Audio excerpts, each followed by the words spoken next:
All right, everybody, welcome. I'm Scott. This is Artist Network Drawing Together. Today we are working on this drawing of this old house. And this was another one that was really hard. So I hope you all are patient and kind here because I'm really kind of nervous about how this one is going to go. So if you are new, you're going to want to know that you can follow along by using the reference image in the description below. There's lots of other drawing resources at Artist Network, so check that out. So to begin with, I want to talk through the material. So this is about an 8.5 by 11 sheet of paper. 8 by 10 will work fine. I have already started this a little bit. I'm going to talk through how I got to this point, but I wanted to kind of speed this along because this is probably going to take a little while. I'm using today, this is a Derwent Onyx pencil. This is replacing the ebony pencil that I have been using throughout most of the series, and I have to say I love this pencil.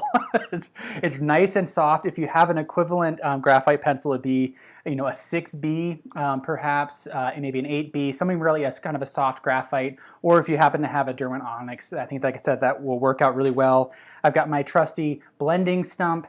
I also am trying out this new, this is a kind of mechanical eraser that I used for the first time in the preparatory drawing, and I'm really digging it. I also picked up some of the Derwent Slim erasers that I really like. This is just a rubber eraser, so if you have just a standard rubber eraser, that's going to work out fine. But this slim one, I think, works out really well because it helps keep this kind of hard edge.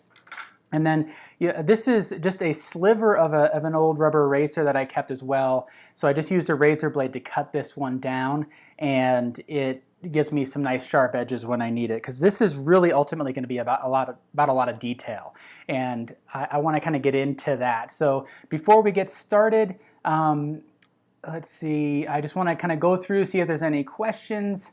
If you're new, again, I welcome any sort of comments, questions.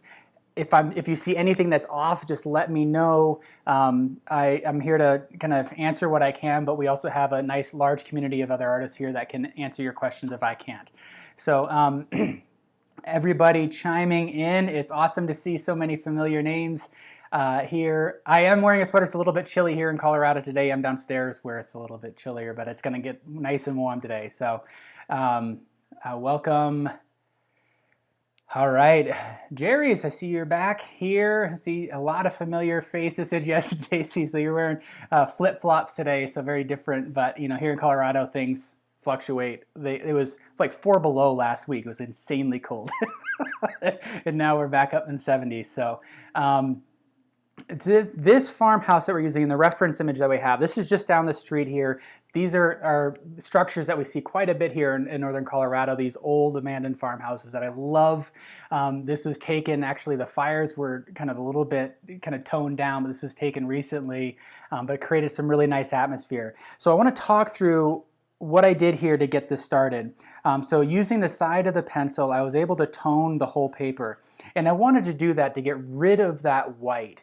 When I work with graphite a lot, I tend to prioritize the higher keys, so lighter values in the drawing. So I thought if I tone the paper, it'll help me to be a little bit more precise with my values. So to create this, it was a lot of passes back and forth using the side of the pencil like this, and then blending using the palm of my hand, changing up the direction of my marks, and just kind of, like I said, building up this tone. And then I also wanted to kind of block in the basic perspective. And like I said, it took me some time to kind of get to this point, and I wanted to speed up the process a bit. But let me kind of talk through some of the key proportions that you might want to pay attention to as you're building yours up. And so if you're following along, take some time just to, again, just be building up that tone. I started with just a solid tone of graphite, and then I laid on some of these angles here. So I really thought long and hard about this reference image because when I took the photo, I love that structure, and it's one that I had seen many times, and I thought, well, I'll finally do a drawing of this. So I hopped out of the car, took a few shots from different angles, and I settled on this one. I really liked the kind of the nearly symmetrical composition that it created. You know, if we look at this as a basic form, it's largely symmetrical, then it's asymmetrical in here. As I started to draw it, though, I realized that there's a lot of stuff that's that's going on that's very problematic, and I could have made things easier on myself if I had taken more time to really kind of think through the composition when I was taking the photograph. So let me talk about what that means, what's problematic for me. The biggest thing was this ground plane. So you can see with this grass, and there's this kind of gently kind of rolling hill that we kind of come up and over, and that's obscuring the bottom edges. That's making things really challenging for me because that carries so much information about the perspective of a building. So I didn't do myself any favors there. But I decided to keep that because I thought this could be a good learning opportunity for myself and for you as well. Joy is asking, would it work to use gray toned paper? Absolutely. You just know that some of these areas back in here and some of the lighter areas in the structure, you'll just have to be layering on with some of the white, like white charcoal, white pastel, things like that. So you can really utilize any material you'd like.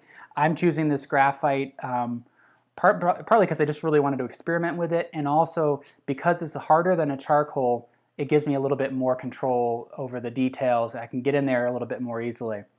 So kind of getting back to that, the perspective, the not having that bottom edge visible is a challenge. So I kind of have to visualize what is happening underneath, being kind of obscured by this line. The other thing is that because it's relatively far away and it's largely at eye level, we have these lines here that are very similar to one another. It's so subtle, but that subtlety is going to make all the difference in the world in terms of making it a convincing three-dimensional form. And that's where I feel like I was off a bit in this preparatory drawing. If I look at this edge here, this bottom edge that's being obscured, I see this line and I see this top line. They're not quite right. Something is off. I feel like I'm above looking down at the roof, and not quite at the right point of view for this bottom edge. There's something off here, and I feel like what I got wrong was this line, this edge along in here. And again, it's all very subtle, but in this case, a shift in a 1/16 of an inch could make a big difference in how we interpret that perspective. So I took a little bit more time working through that perspective here. Not seeing any questions, but if I'm talking through this stuff, if you have any questions, let me know. So again, kind of getting back to this, what we're looking at is really paying attention in particular to this line here. So I feel like I've started to block it in a bit better here, and as you can see, it's not a very sharp line here. This top roof line is not very sharp. I'm kind of giving myself some wiggle room, so as we go through the drawing and as I start to look at it more critically, I can start to refine it, but I want to get myself in the ballpark. The other thing that really threw me off is this relationship here between this corner of the roof line and then this one back in here, because it's really tricky to see what's happening with these edges. With it being in two-point perspective, with this being slightly above my eye level, what I should expect to see is that a slight decline if I connect this corner here of the roof line with this one. So again, at this point, it's all very subtle and ambiguous, but I'm kind of giving myself some indicators, some sort of point of reference, but again, it's not quite locked down. It's all a very soft line. So you just want to be double checking those as you go along. So we're looking at this angle here and then this angle here. And then as we move up, what we would expect to see is that this roof line is slightly more angled. If we extend this far enough, if we bring these out, they'll eventually meet at a point off to the left. So I know that this is going to be a bit more steep. And then, if we're looking at these angles here, once I've got this angle kind of locked down, as I come across, this angle is going to be a little bit more steep. They're going to, if we extend them far enough, they would meet at a point off of way above the horizon line, but off in the distance.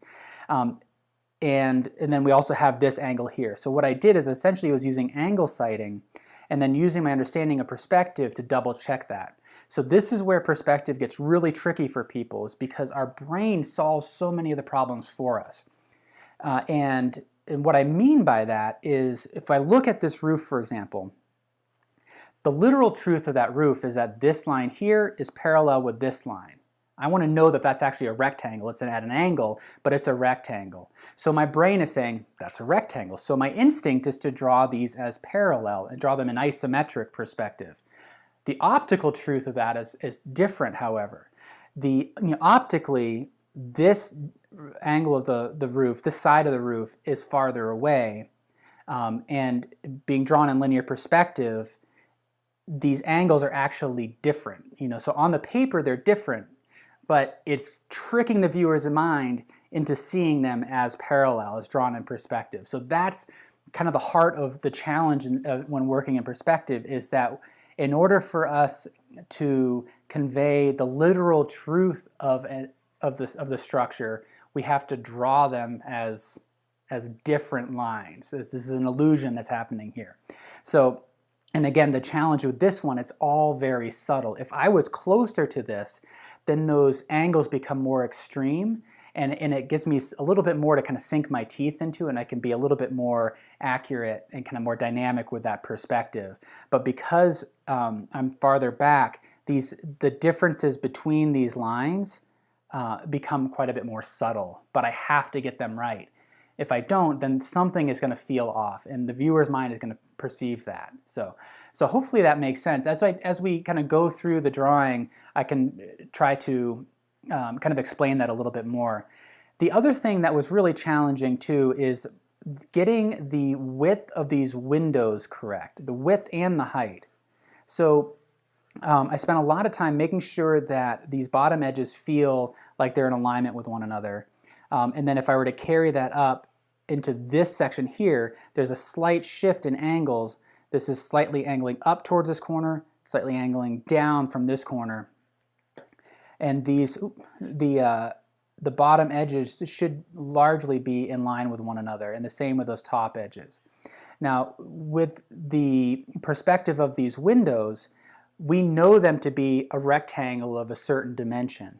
But in perspective, especially on this side, everything gets kind of squished down. So getting that, getting the horizontal, the kind of the lateral difference between those angles was really a challenge. So what you can do to help yourself is to draw these plumb lines. Once you've established the basic structure and you start to map out where these windows go, draw a plumb line up from the edge of your window and see where it intersects the roof line, and then do the same here and compare that to your reference image, and that's going to help you to control that. Because what's going to happen is that you're going to fight your brain that says, oh, that's a rectangle like this, but because of the optical distortion here, because of the perspective, we're looking kind of across this side more, and it's squishing that. It's condensing the lateral distance here to fit into that space. And do the same with the door as well. Bring that up, see how it relates to this roof line. Bring this one up as well. Now also, what was really challenging is that I had a hard time deciding whether or not I would be using the outer edge of the windows, the trim, as my guide, or the glass part of that window. And in this case, I decided to block in those dark shapes that represent the glass, and then I need to find I need to measure out to find the subtle lines that indicate the trim around that. So hopefully that makes sense, and that's one of the reasons I wanted to get this thing started first, because trying to think through all that perspective and talk through it would take a long time, and it's going to eat up a lot of time, and I really want to kind of get into some of those details that are going to make this thing come to life. So hopefully that makes sense. Again, if you have any questions or it's not making sense, feel free to shout out. With this kind of blocked in now I can start to go through and make some adjustments and clean it up. I think what I want to do now, though, is actually I want to drop the value on that roof line. And as I'm doing that, I'm going to make multiple passes using the side of the pencil. So I'm using an overhand grip, and you can see how far back I'm holding the pencil. And that allows me to sneak up on those values a little bit more. It gives me kind of a more gentle control over the pressure. And what I'm doing here is I'm trying to get a feel for the angle. Now, if I keep the angle consistent moving across, if I start on this edge, by the time I move across here, it's not going to quite align with that. If I take this angle here, carry this across, you can see that there's a slight difference in angle between the two roof lines. So that's what we would expect in linear perspective. So what I'm trying to do is gently kind of radiate my lines so that by the time I get to this edge, my marks are running parallel with this edge, right?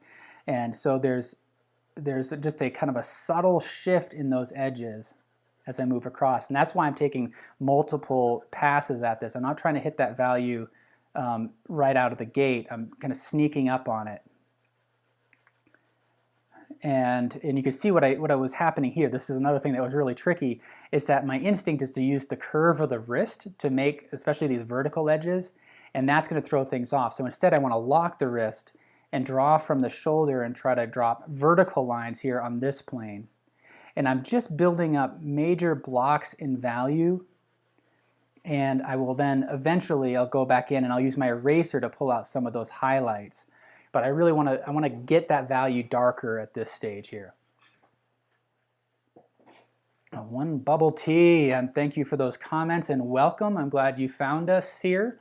All right, so one of the things we've talked a lot about in this series is the way our brains calibrate to the values on the page. So because I have this toned down, I can feel my brain automatically trying to assign this as being white, but it's not.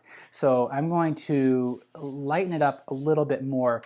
Looking at the reference photo, one of the challenges is to determine the difference in value between this kind of gold, the field, and then the blue sky. And in the reference photo, in the colored reference photo, you can see that it's highly visible. You can see that line very easily. But when interpreting the value, I'm not sure which one is actually darker. It's really tricky. My instinct is to make this lighter though and drop the value in this. So what I'm going to do is I'm going to use my flat rubber eraser here, and I'm going to kind of work up to this edge. And I'm going to run these vertically. That'll help to simulate the texture of the grass. It might serve me better as we move through the drawing. And I'm not worried about a sharp edge here because that's it's a field of grasses. So as we move on, it might actually help me to have this become irregular.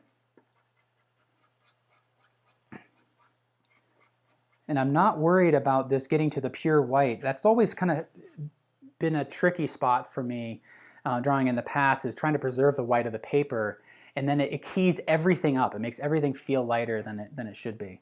All right, so I have the reference image up here. I have the drawing in front of me. It's a little bit smaller and it's vertical, so I can correct any sort of perspective distortion, and I can also see the drawing right next to a small scale image of the color photos. I'm looking at exactly what you're seeing right now. And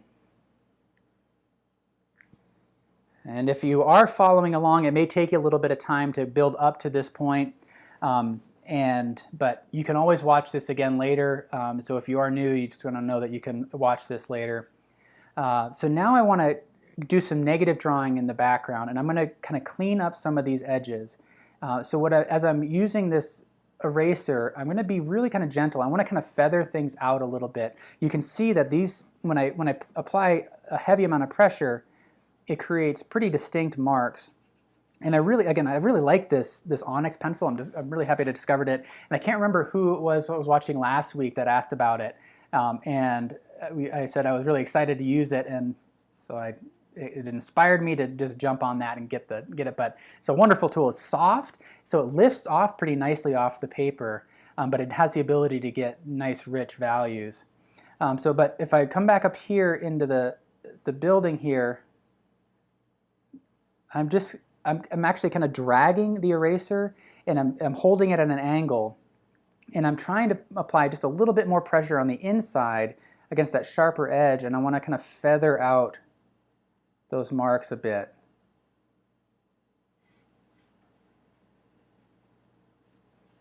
And so just kind of blending it, and I can use my kneaded eraser to lift off a little bit more, but what I'm trying to do is prioritize the kind of a sharper edge there.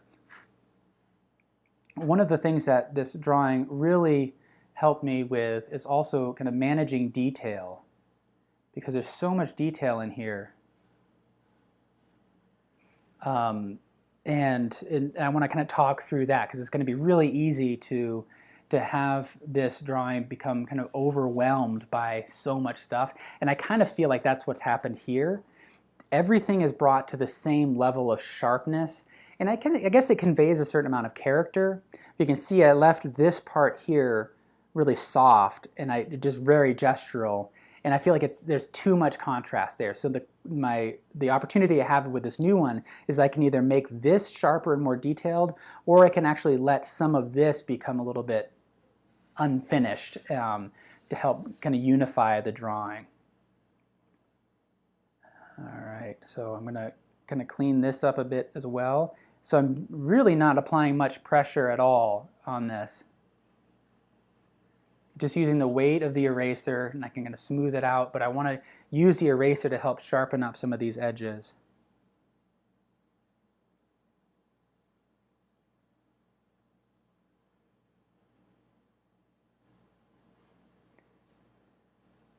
And I may use the kneaded eraser to create kind of a softer transition in the eraser marks there. But we talk about lines quite a bit, and what I'm trying to avoid is the eraser being a line that creates kind of a halo.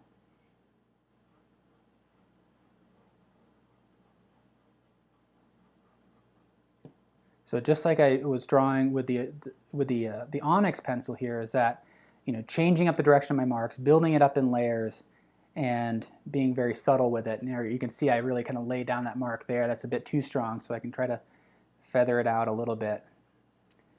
So what I'm doing in order to soften that is really trying to pay attention to whether or not I'm applying too much pressure on one side of the eraser. Using my fingers right now to kind of stabilize and just lightly run the eraser over the page. And I can smooth it out using my palm there.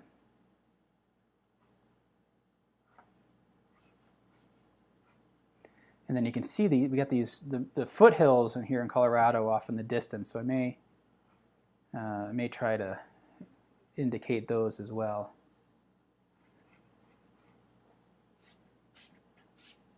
Right now, what I want to do is kind of clean up those edges.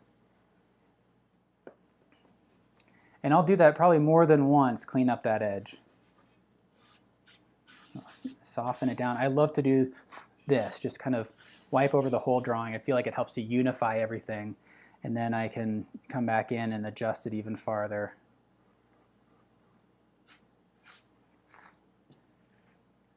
All right. So I'm just evaluating the perspective to see if anything feels off. And then what I can do is just kind of suggest something in the background here, just using the weight of the pencil before I really get too much farther in drawing the structure. I can work in some of that background a little bit more.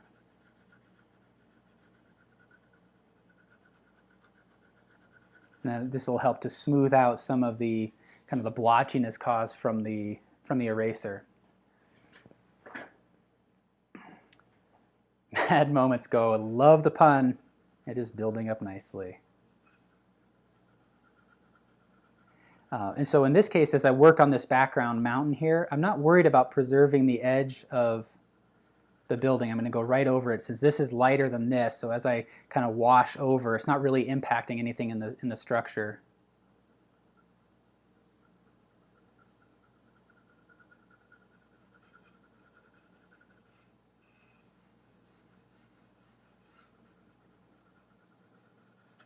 And then maybe what I'll do is I'll bring up, this is my kneaded eraser.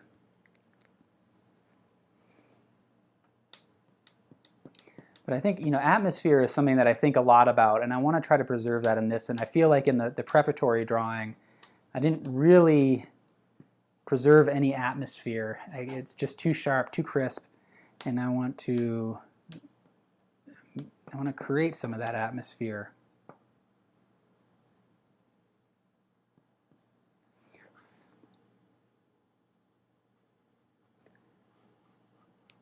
And you may have, you know, a different approach. Again, if you're using charcoal or something different, it may come out a little bit different, but hopefully these concepts will all apply.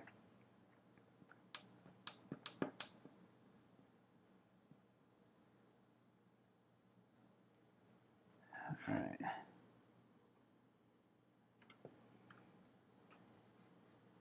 And I need to evaluate, so having this image in front of me is really helpful. And I can see things a bit more clearly by looking at the projection in front of me.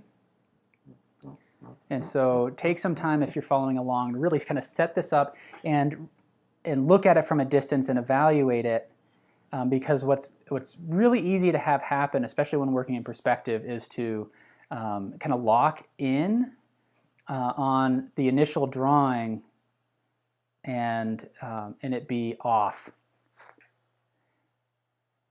and then finish the whole drawing and not realize that, you know, things are off. So really take your time to evaluate that fundamental structure. This is kind of too blotchy, so what I'm going to do here is kind of erase this down. But I'm just using the weight of the eraser, hardly any pressure really, but it's lifting off nicely. And I may have to go into this and kind of smooth out that sky a little bit.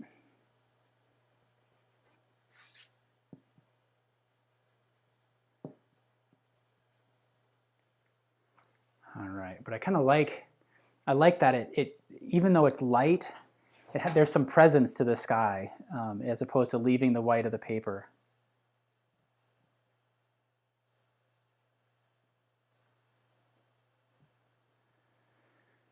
All right. How are we feeling? Manisha is asking, how can I learn more on perspective? You know, if you go to the Drawing Together page on Artist Network, you're going to see additional resources for drawing. And one of the courses that I created a while back was a course on perspective.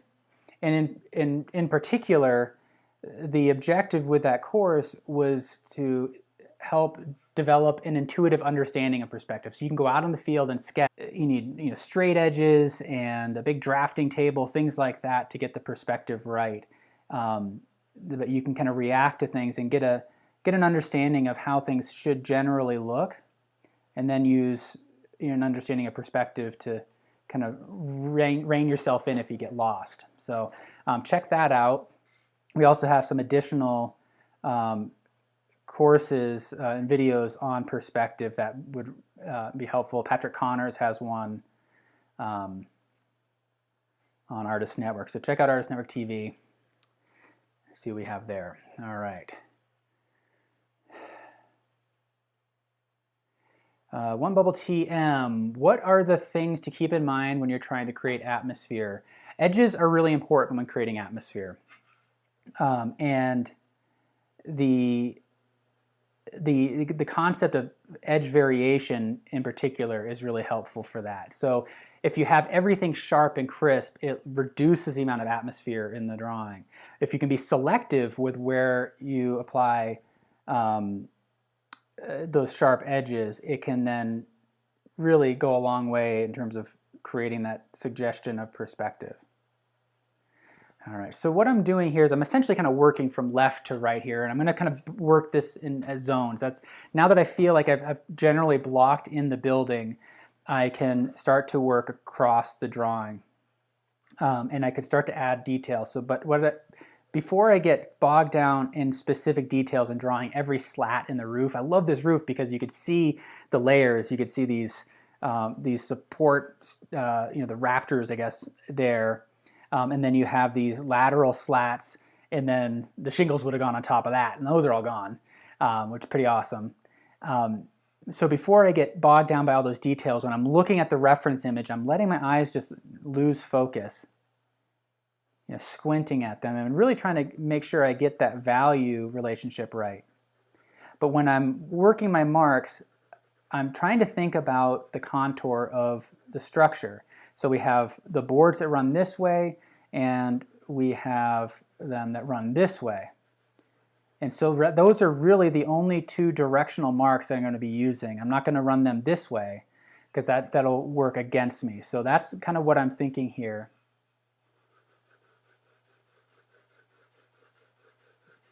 And you can see I've got this raised lip on this drawing table.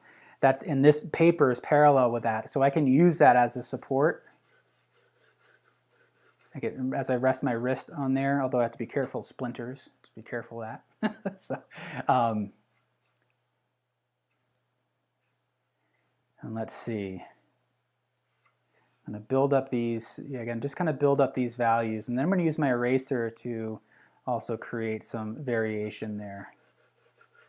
I think actually what I want to do is just keep going. And as I build this up, it's kind of softening things, and that also helps to create a sense of atmosphere. You can run vertical marks here to align with the vertical slats on the building. But here again, I was using the curve of the wrist to do that, and that's going to not serve me well later.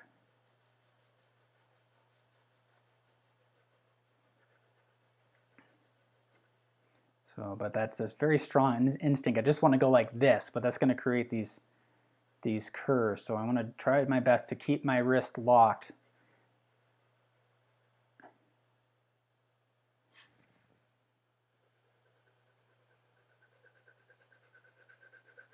I'm going to kind of sneak up on all these details here. And I've got some of these light spots in these windows. I'm going to let them sit for now. I'm not going to go in and adjust them.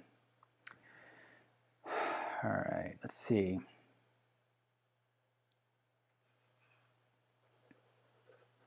And I'm still using the side of the pencil.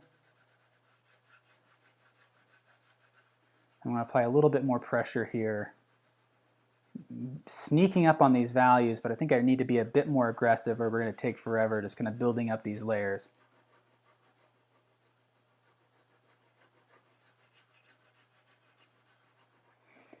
All right, let's see, what can I do here? So looking at the roof, again, we have the layering that we need to work on. We have some of these supports that run this direction here, and of course we have the boards that run this way. What I want to do now, I think in order to address that, is to give myself kind of an indication of this roof line.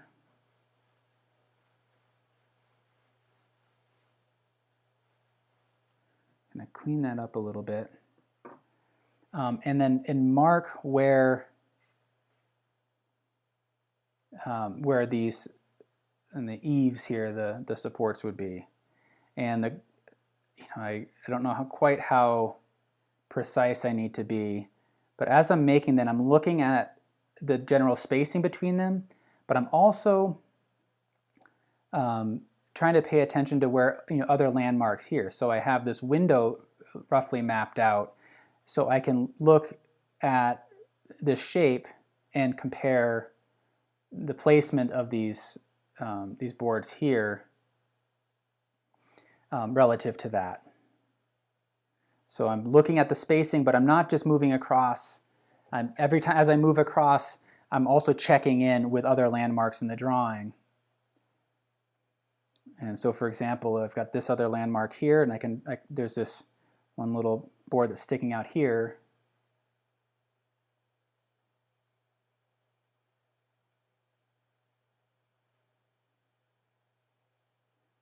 And I got these 4 here.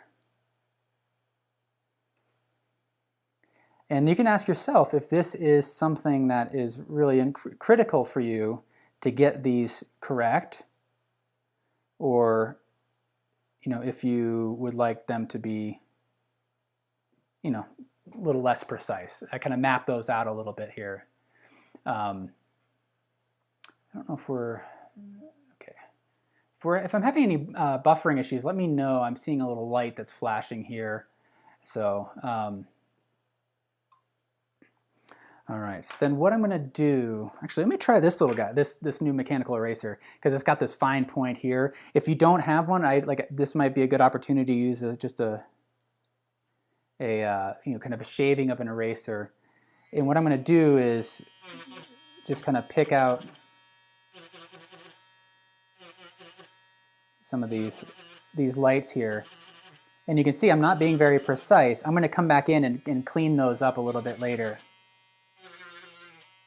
It's kind of fun.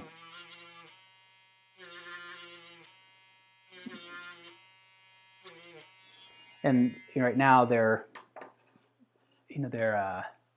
a bit irregular, overstated. So now I need to come back in and kind of clean them up a little bit. And they're kind of generally straight on this one edge.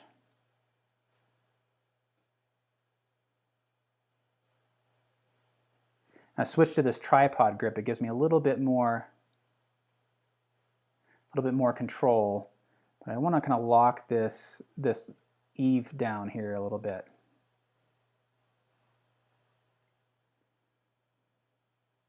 And as I work up to the edge here, I'm trying to be really gentle because I don't want to create a hard outline around those pieces. I just want to kind of clean up that edge, but continue the value of the space next to it. And then this eventually will be dark under here. You can see the cast shadow under there that we'll bring out.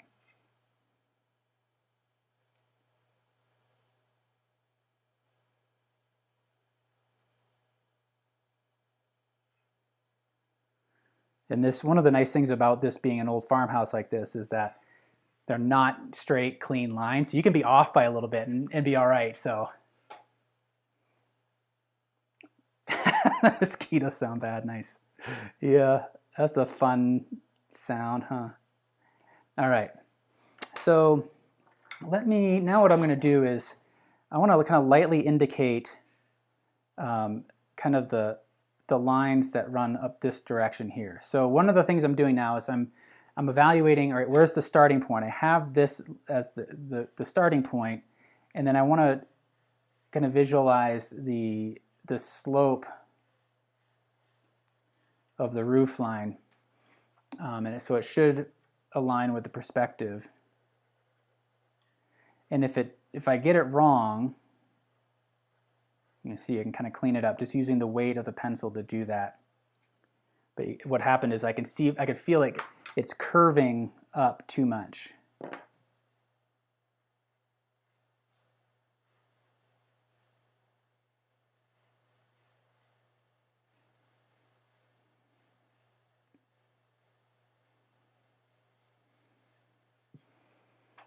How does that work? That works out all right. So then what we're doing is essentially just layering the roof lines.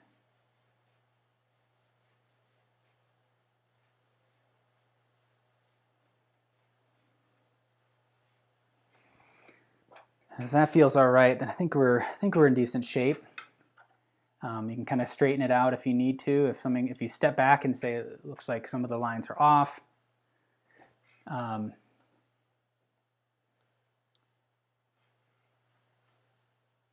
All right, so now we're going to get back here. Now that I have these subtle lines here, we can probably kind of keep them the way they are, and we can start to suggest the boards that go in on top of them.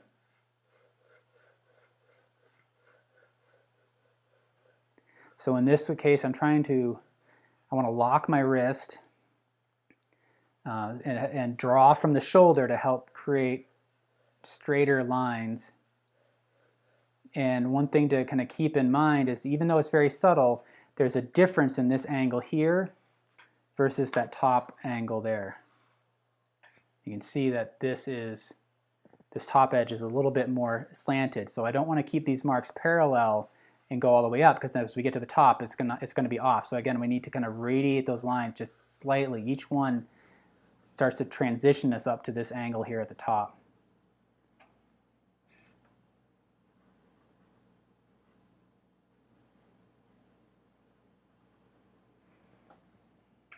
All right, looking at it from a distance, I feel like that's working out all right.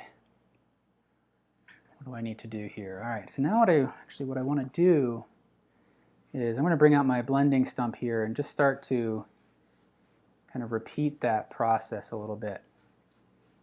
And one of the things that I noticed in doing my preparatory drawing is that I had a tendency to, as I worked my way up, to kind of zigzag, and that ultimately worked against me.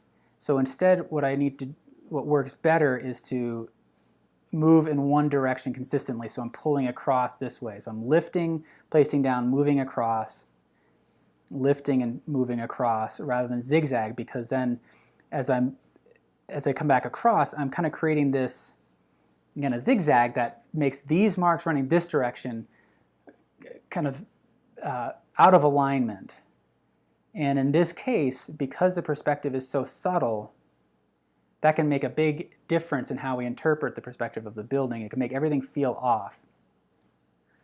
So I want to evaluate from the distance what the marks I'm making, how they're being interpreted. Are they supporting the perspective of the building? All right.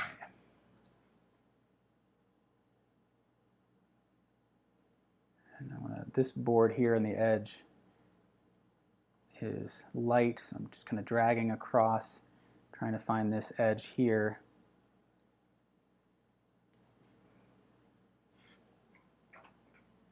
And now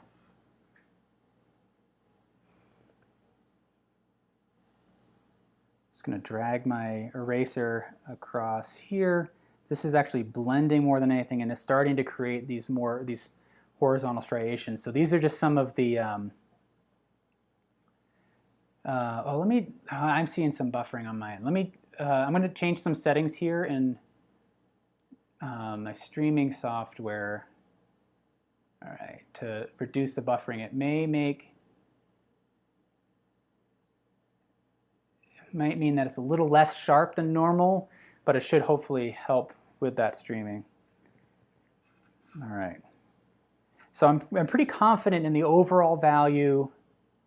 I've got these subtle lines moving this way. I'm just kind of thinking out loud through this. Now what I want to do is I want to start to add some of these details, suggestions of the spaces between the boards. And those are all relatively dark. I'm going to switch to this modified overhand grip. So I like this grip here. So I'm holding it between my fingers, stabilizing it with these fingers, but still using the side of the pencil. And that helps me to maintain a sharp point for when I need it. And you can ask yourself, how precise you need to be with this. So I'm just going to kind of suggest some of these boards. So what I'm doing is as I'm glancing up at the reference photo, I'm seeing what marks kind of stand out to me, and I'm hitting those rather than every single one. And I want to kind of suggest things as much as possible.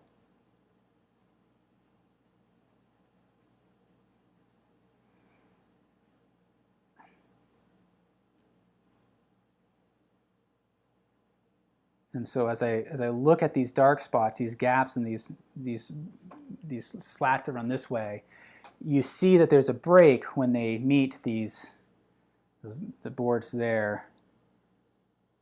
But I'm not going to do something like count all of these slats along here to make sure I'm correct. I'm trying to estimate what is happening there, the width of these boards, and come up with something that feels equivalent to that.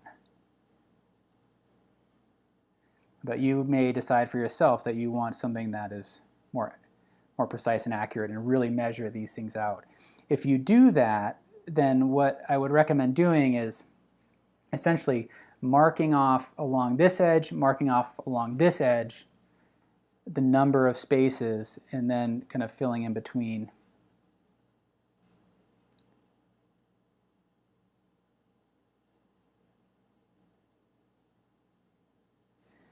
And so in order to create a convincing sense of texture, I want these dark marks to read as very thin shadows. And it's going to work out best to kind of break up those lines. If it's too hard and consistent, it's going to be interpreted as a line, which is going to work against us. So I really want these to, I want to break up these lines as much as possible.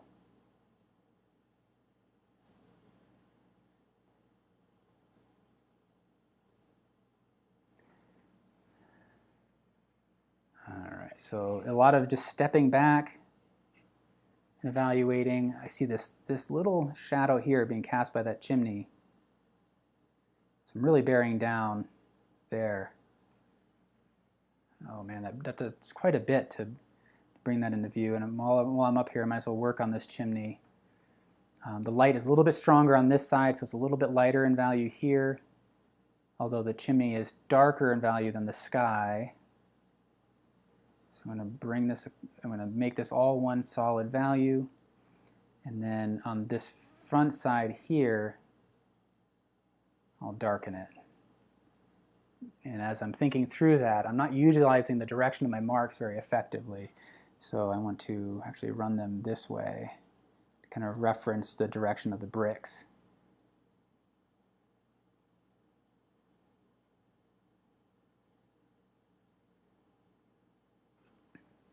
Well, so getting back to that, the concept of atmosphere, removing the outlines around things, the contour lines, can go a long way in terms of creating a sense of atmosphere. So think about that as well.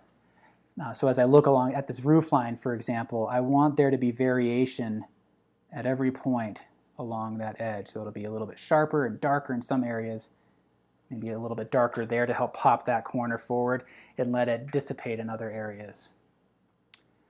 So welcome, Nell Art. Anybody else is new? I'd love to hear where you're viewing from. This is a bit more kind of meditative than some of the other drawings, much more tightly focused here. So I hope you are all drawing along and it's so focused that perhaps you're not able to communicate a whole lot. One of the things that, as I work on these lines here, you may have seen me do this, that I like to think about varying the marks as I move across. So if there's this dark strip that comes across here, for example, I might drag along in that direction, but also kind of wiggle the marks a little bit to kind of break up that edge. And that's going to be more likely to be interpreted as a shadow.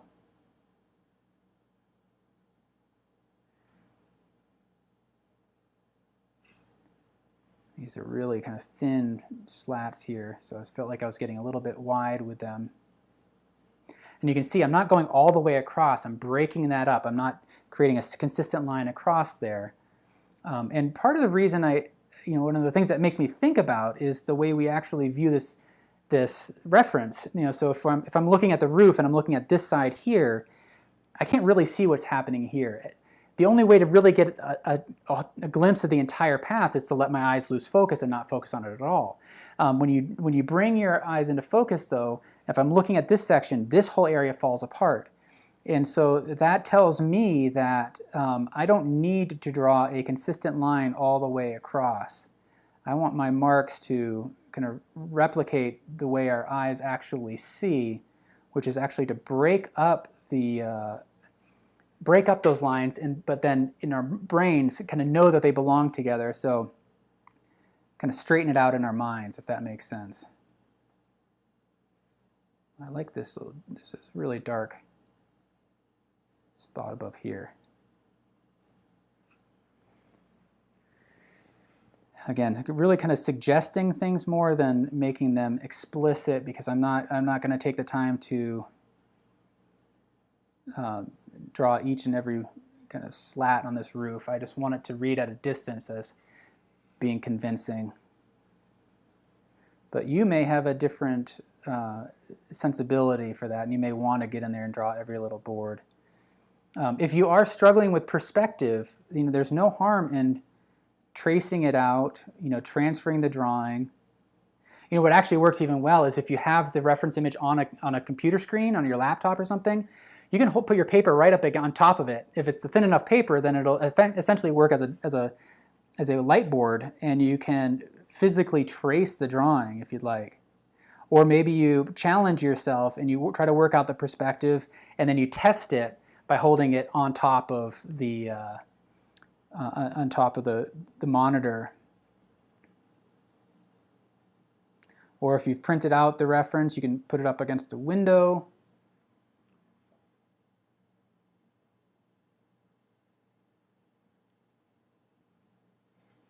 All right, Sally is saying that really focused. Thought this would be easy, huh?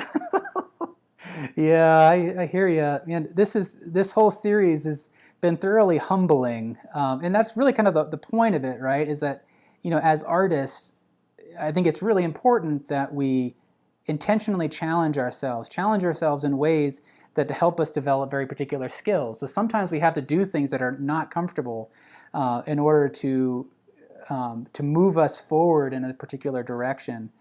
So in this case, the subtlety and the perspective is really something that I think will serve me well. And I could have avoided it, taken a different reference photo, or chosen a different reference photo altogether, and maybe something that's a little bit easier, more dynamic, where you can really see the angles more clearly. But I think in the end, being confronted by the subtlety is ultimately going to serve me as an artist. So I think embracing challenge is really, really important. All right, how do we feel about that? I feel like that roof line is working out pretty well. I may have to come back in and adjust values a little bit. There's this cool little patch going on there that I maybe want to suggest now. But as with throughout the whole drawing process, you want to be mindful of the whole. How is everything fitting together? And it kind of keeps circling back. So even though I feel pretty confident in this, I don't want to consider it done until I've evaluated it in the context of everything else. So now I'm going to move down to this section, and as I work on the shadow under the eaves here, I'm going to use these circular marks. I'm not sure what direction I want, to reinforce here. So I'm going to use these tight circular marks, and that's really dark, so I can bear down quite a bit. And then you can actually see, you can see like in the shadow there's a main part, and then you can see the light kind of passing through the open slats of the roof, so it kind of breaks up that eave. Oh, and then there's the light's coming in from this angle here, so it casts a shadow. So then there's this kind of triangular shadow.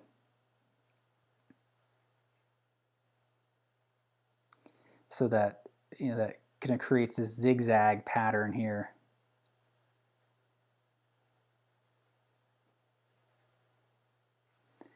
And I can feel that I'm losing the fine point on this, so I'm going to kind of shift to the overhand, the side grip there, to and actually, so as I make my marks here, I'm actually going to be sharpening the pencil.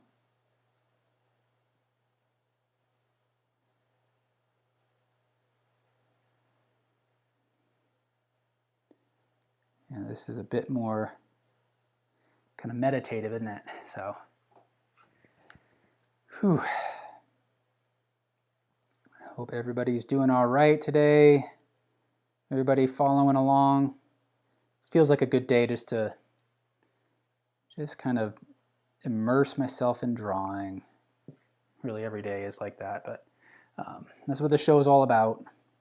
If anybody sees anything that's off, and again, if you're new, I always welcome observations here. Critiques are always healthy, and you all as an audience have helped me through many a tough spot. So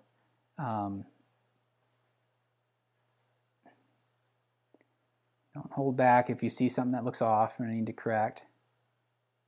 Won't take offense.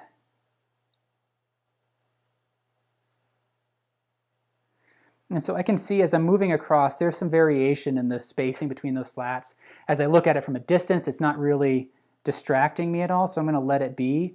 But that may be something that you evaluate as well. is if you're looking at these little white spots that represent the the glint on those eaves in the eaves there, then you might make some adjustments.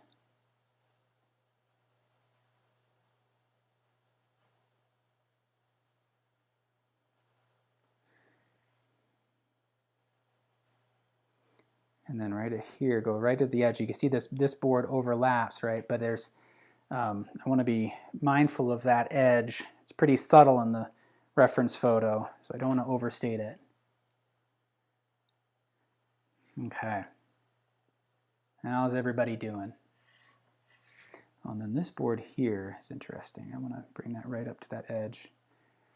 And this corner, if I sharpen up this corner, my brain kind of fills in the rest all the way up to that edge, and so I can be a little bit more ambiguous with that edge. But yeah, I'm much happier with that. You know, if I look at this reference photo, remember, or not reference, but the preparatory drawing, this line really feels off, and it's so subtle, but it can make a big difference in how we interpret the drawing. So that's what I'm looking at now, is I don't want to repeat that mistake. We bring to our drawings often a muscle memory, and it's so easy, once I've done it once before, if I'm off, to carry that same kind of mistake into my drawing. Adele is saying there could be a bow in the roof. Yeah, definitely. I feel like this should not be straight, and perhaps I need to make it even more pronounced, that bow. But I'll come back to it a little bit and see how it reads. All right. Let's see. So I want to get this edge here. So before I do that, I just want to evaluate it in relation to this roof line here, and I think this might need to come across just a little bit.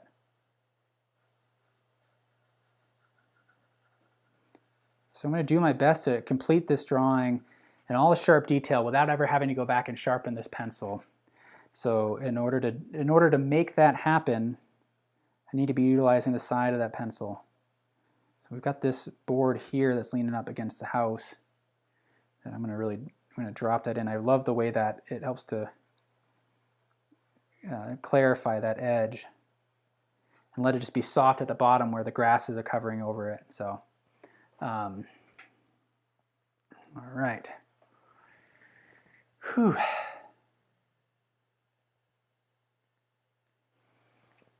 Now what am I doing? All right, let me see here. Thinking through it, what I want to do is kind of work on this side now. It's a little bit of light that catches along this corner board here. And then these boards here run laterally, so I'm kind of sneaking up on these values here. There's some of those boards get really dark. Some get rather light. I'm going to add a little bit of this shadow along here.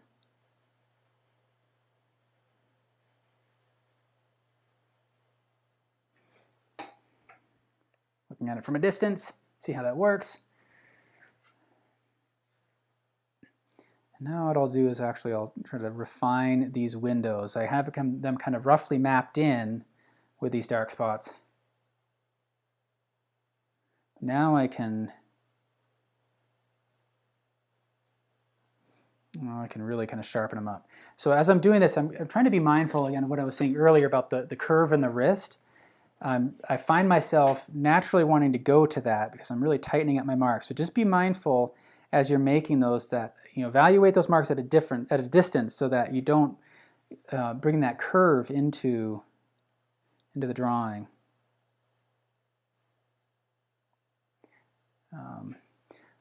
Now this is going to be a fun one. There's a little bit of light that strikes on the side of this board, the trim board around the window. So I'm using my eraser to create that thin sliver, but that's too pronounced. It's too big. So now I can cut back in on that. See how that works. I guess that works out okay.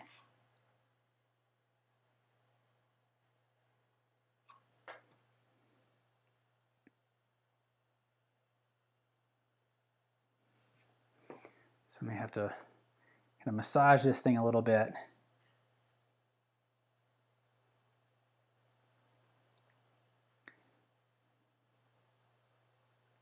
So instead of drawing a line, I'm trying to erase it out and then build in on either side of it to leave that thin sliver of light there. So if you squint, then you can see it, but it's pretty subtle. So I want my drawing to be equally subtle.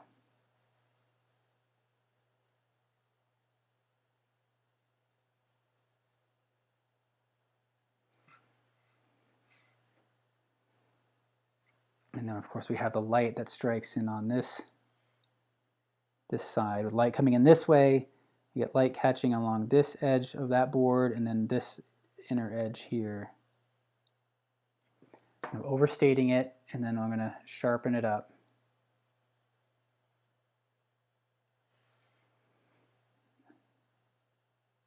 So in the window, I'm going to use these small circular marks.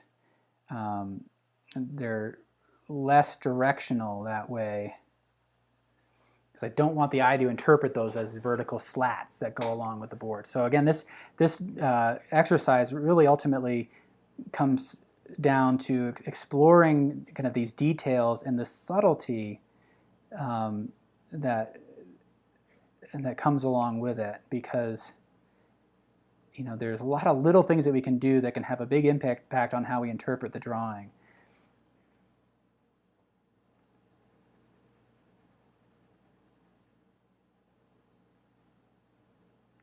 So as I'm looking at this, I'm really bearing down and trying to use those circular marks, and I want to evaluate that now. If there's any directionality of those marks that might be impacting the way we interpret that perspective, that's what I want to be evaluating.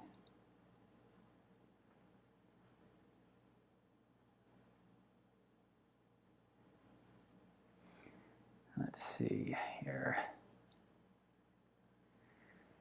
All right, draw something. Hiya.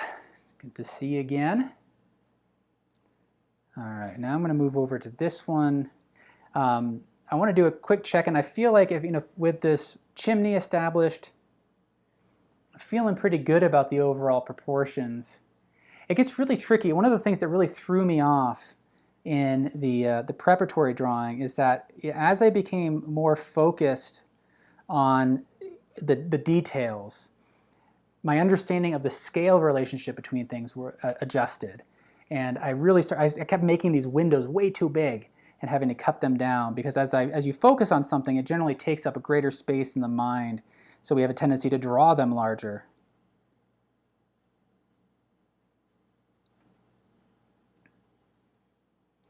This is where this thin eraser comes in handy here.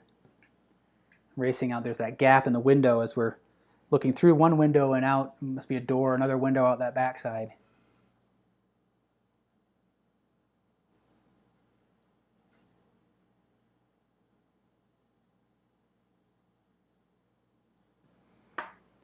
All right, so now I'm going to come back in here. I want to do a quick check-in. Make sure these windows have the same height to them.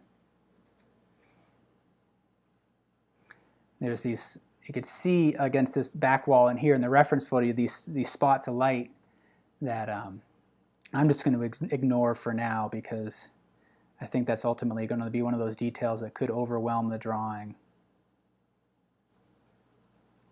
Really bearing down. Again, evaluating the directionality of the marks so that it feels like it looks like it's receding back behind there.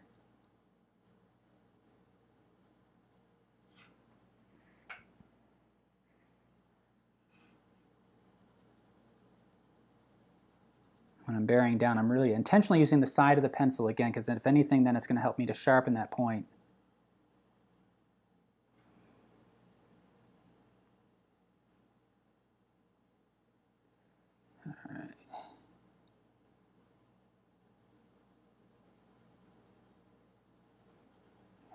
Just working now the wall right up to that light edge on the window, and then on this side I can drop a cast shadow by the trim of the window, and there's a little bit of one underneath here too. So I want to evaluate, make sure structurally it feels all right, and then we'll get in add those details in a little bit. do we feel? So I'm just evaluating. This is equivalent to stepping back. If you haven't done that in a while, set your drawing up, look at it from a distance, and see how it all feels. Draw Something is asking why I sharpen it like this. I just like to have as much of that core exposed so that, especially in the early stages, I can utilize the side of the pencil as much as possible. I can really lay this down and get a broad stroke. And in doing so, it helps me to actually sharpen the pencil. So that's just the way I like to do it, but you may find that it doesn't work for you.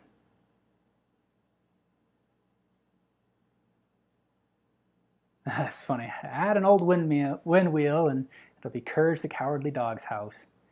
And I love these farmhouses that you see here in Colorado.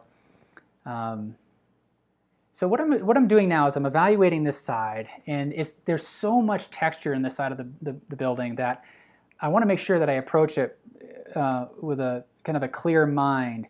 And what I mean by that is that if I squint at this, there's a lot of the detail that fades away, and so I want my drawing to have that same effect. If I make things too pronounced, it could kind of overwhelm the senses and cause trouble. And so what I'm seeing is that there are two types of marks here. There's these lateral marks here, these horizontal marks for the slats, but then there are these the little spots where it looks like the nails would have rusted, and they're vertical as a where at the points where the nails would have attached the siding to the studs. So I'm actually gonna drop some of these vertical marks in there. So I'm just gonna use the side of the pencil and make these kind of jagged marks.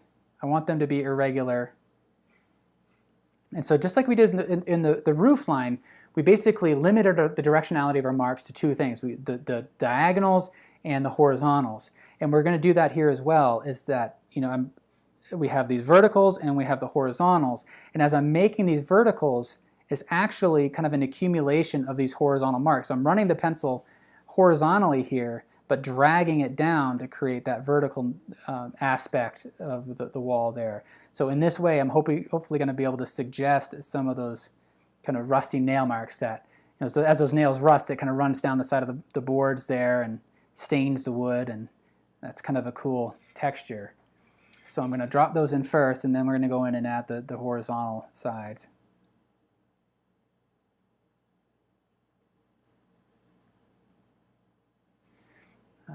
It's harder to see on this side because it's so dark.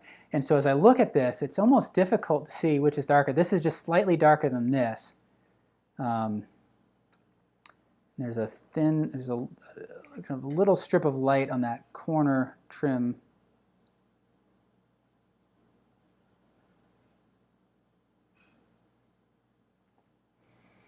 All right, Adele, thank you for watching. Again, if you are all watching, this goes up as a recording later, so if you need to bail, you can always watch it again later. Don't forget to share your drawings on Artist Network. I'd love to see what you're working on. I saw some fantastic drawings of the kitten. Very cool. I think what I want to do here is I need to build up graphite here.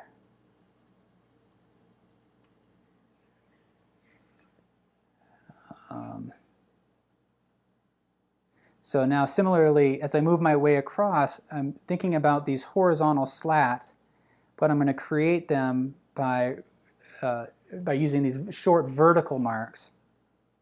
Now I need to be mindful of the spacing of these boards so that it feels consistent, but I'm not going to count each board. I don't think that's going to serve me well.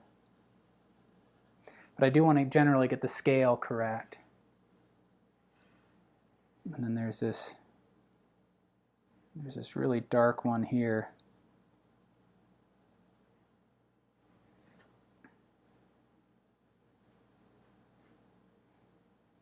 So this is a bit more meditative than some of the other ones we've worked on. Feels good just to sit and focus on this stuff for a little bit.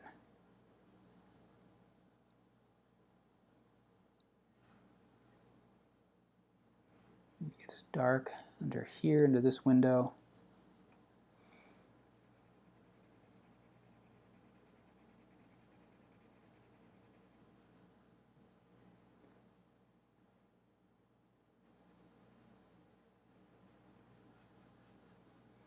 And I want to step back and look and see how it reads, because I want that, as I apply that texture, I want to make sure that this plane of the building is maintained. If I have too much texture, if it's too detailed, then it could all fall apart, and I want to avoid that. And there's this sharp edge right in here. That board gets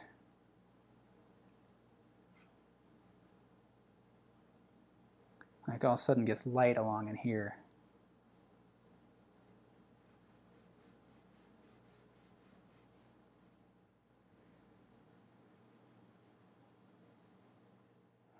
Okay. So I apologize for the kind of limited discussion here. This is requiring a bit more focus than some of the other drawings, but I'm curious how everybody's doing. I'd be curious to know, like, for those of you who have been with me for a while, if there's a particular episode that we've done that stands out to you as, you know, perhaps helping or not helping, or a subject that we've done that maybe we want to revisit. Because we've done that before in this series, is that, like the cup, for example. The very first episode was a cup, and a few weeks back I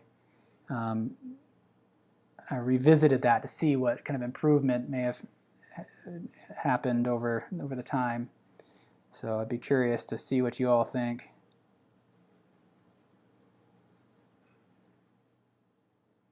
Perfect day to meditate. Yeah, I agree. It just feels good to focus on something like this. So, and it's one of the things that we talked a lot about early on in the series, but for all of you to consider, the difference between drawing and the drawing, and that's something I think about a lot. There's the act of drawing, and then there's the object itself. And in my view, it's prioritizing the act of drawing ultimately serves me the most. Ultimately, then the drawing turns out better, but it's an experience, the whole process of drawing. And it's really easy to let the objective and the goal to create a fully finished and perfect drawing, let that overtake the experience of it, and then we find that, well, we didn't really have a whole lot of fun doing it. And I feel like that shows up in our drawings when we don't enjoy what we're doing. And I guess fun is not really a great word to use, because sometimes a drawing isn't fun, but it can be a good experience. Just the act of learning that happens. It's just like, training. If you're an athlete, you put yourself in these conditions to push yourself in certain ways and grow in a particular way. And we do the same with art. If we stick to what's comfortable, we have less of an opportunity to grow. But it's so satisfying to kind of stick with what's comfortable. All right, let me see. I feel like I just need more value here. And now what I'm going to do is, there's some of these boards that are quite a bit lighter than others, so I'll take the side of the slim eraser and start to kind of erase out some of the lighter spots and try to simulate the texture that way. So when simulating texture, you kind of let the materials do some work for you. So I'm just dragging the eraser across it to see what it does. And I can build up more value. Kind of experiment with how the material just moves on the page.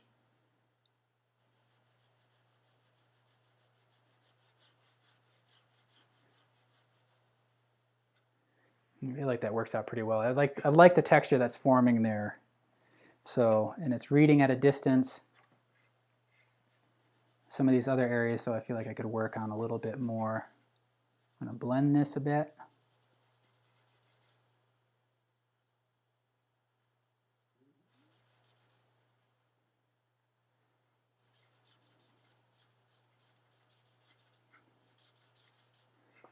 There's this sharp edge right along in here. The light is kind of catching in along that.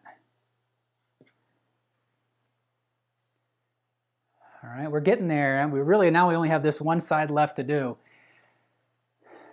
All right, I'm just reading the comments here. I'm gonna do portraits now. All right. I'm so glad to hear that, Brenda. Talking about, just emphasis on shapes. So there's really, we talk a lot about that in the series, the difference between line and shape, and the blending of the two together when appropriate, or when you feel compelled to. But there's different ways that you can approach a drawing, either as through the use of line or through an exploration of shape. And ultimately, drawing is a set of decisions that we make. And when we apply those same set of decisions to pretty much any subject, right? So, and then when we do that, when we think about those decisions, it empowers us to be able to really tackle any subject. And I have to remind myself of that sometimes too, because it's so easy to be intimidated by a subject. Okay, so as I'm moving down here, I'm trying to look at, you can see along this edge how there's so much variation. It's not one consistent hard edge, it's really broken up.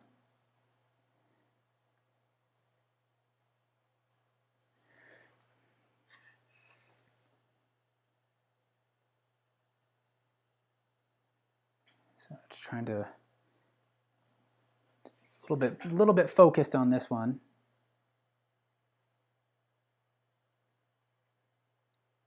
You can see just a little bit of this, kind of the rafters there. All right, now what I want to do, this is what threw me off last time, is I got this angle incorrect. So as we carry that roof line, I want to see how that works. Pretty horizontal. I feel like this needs to come down a little bit. So something is off.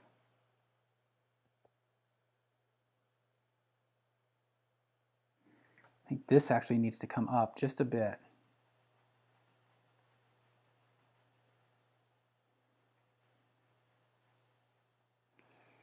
And now let me see how this lines up. Is that better? Again, this is what really tripped me up before. I think actually this can come down. Extend down just a little bit more. But that's better. All right. I feel like it reads at a distance better. All right. So what I'm going to work on in here is if you squint your eyes, you can see that this angle of the roof is generally dark. So I'm going to make it relatively dark, but when we focus on it further, there's variation. There's the form shadow, and then there's the cast shadow. So this whole thing is in shadow, but it's also casting a shadow where it gets a little bit darker in here.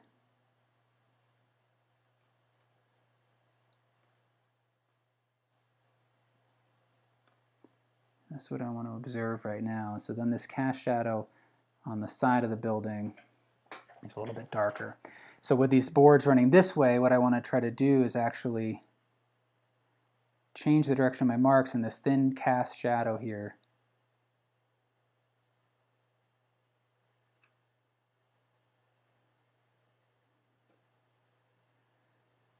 There we go. How does that read? Yeah, I feel like that works out all right. Can add a little bit of texture here using this eraser.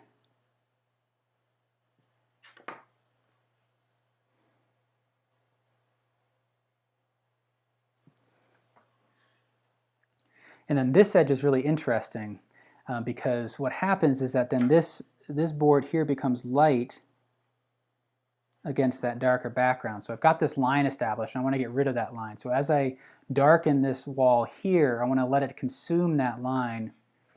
And I want to be careful of the direction of my marks. I'm getting myself into trouble when I do this, when I'm making these marks run parallel to the wall. So I'm going to kind of show you how I'm dealing with that. I'm trying to keep my pressure light, kind of working back and forth up to that line, kind of feathering it out. And I'm evaluating that value to see if any of the marks are standing out. Because if I run these marks this way and they become too strong, too noticeable, it's actually going to flatten out. My brain is going to try to connect this roof to this wall, and it's going to try to make them the same plane when they're not. So I want to ultimately change the direction of my marks and be really mindful of that. But I want to kind of show you, like if you get yourself into the trap, how you might fix it. So just gently kind of feather away, and then if you need to, kind of switch to these circular marks, which are more kind of ambiguous in their terms of their directionality.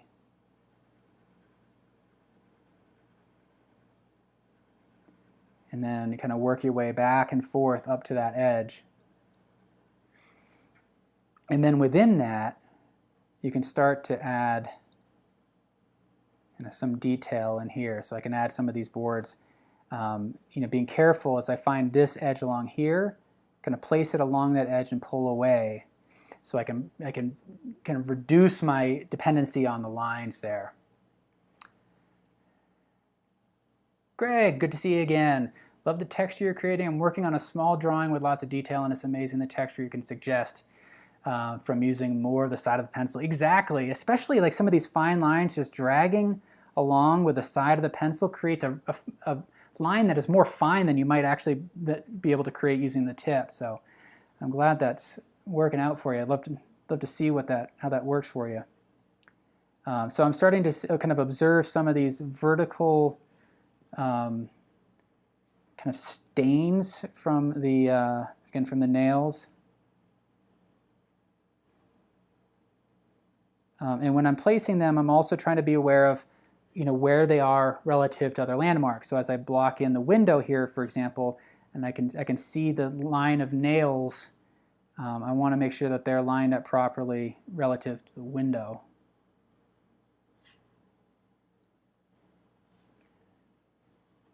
But yeah, I want to make sure that that the detail, whatever detail I add here, is in service of the structure of the building and not competing with it, not impeding my ability to describe the structure. Ultimately, it has to read as a three-dimensional form. You have to understand that big form. If not, then all that detail, it doesn't really have anything to sit on, and it confuses the viewer's mind more than anything. So make sure that when you're working on it, that you're still able to really kind of prioritize the overall structure of the building.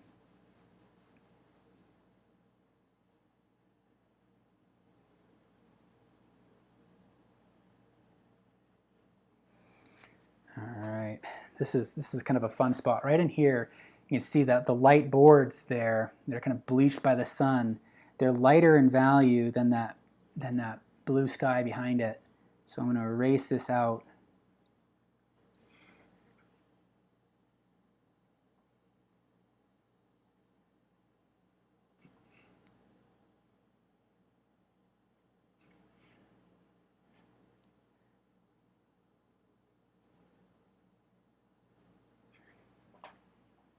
And then actually what I might do is kind of enhance that a little bit more by toning this ground. So this is, again, back to that question about why I sharpen my pencil like this, is that it allows me to do something like this. I can create this broad area of value more effectively.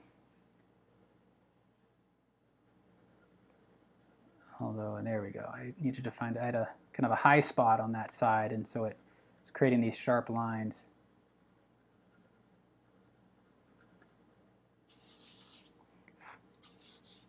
Hopefully that reinforces it. Yeah, that pushes that value relationship just a little bit more, bringing this forward in front of that sky.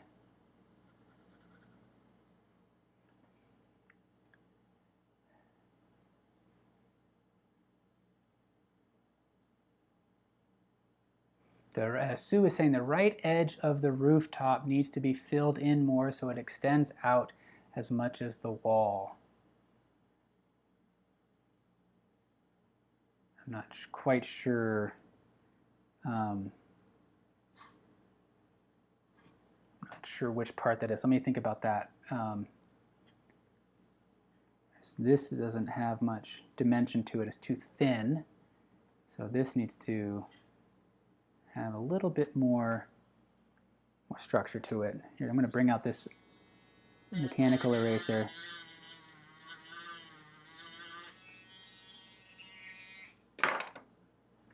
And what I'm trying to do is just establish some just some dimension to this roof here. Is just a thin edge rather than having a real structure to it. And that can make a big impact, or have a big impact on how we interpret the space.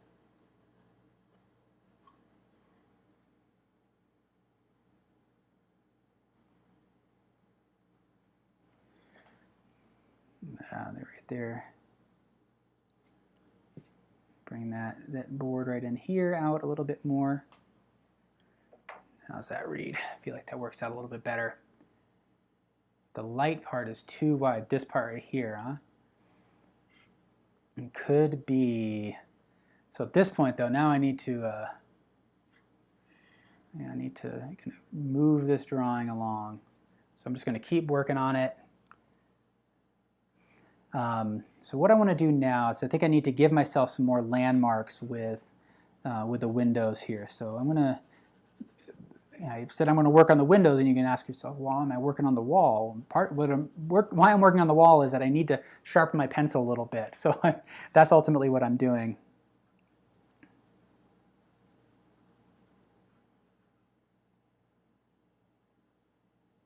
Oh, this, I wonder if this part, is that what you're talking about? It's too wide. Could be, yeah. That's what Sue has a comment about, the light part being too wide. Yeah, that could be it. I'll come back to that. I think I need to come back to the roof in general, just because now that I've added that contrast here, I got these dark spots. It just feels too washed out. I feel like I need a little bit more there. So, so I'm just kind of building up these values along in here. There's so much texture. I'm going to use my eraser to create a lot of that, I think. If anybody has any kind of, if you want to share kind of what your approach is, especially if it's different from mine, I'd love to hear it. Just that's what makes this exciting. So, oh, good.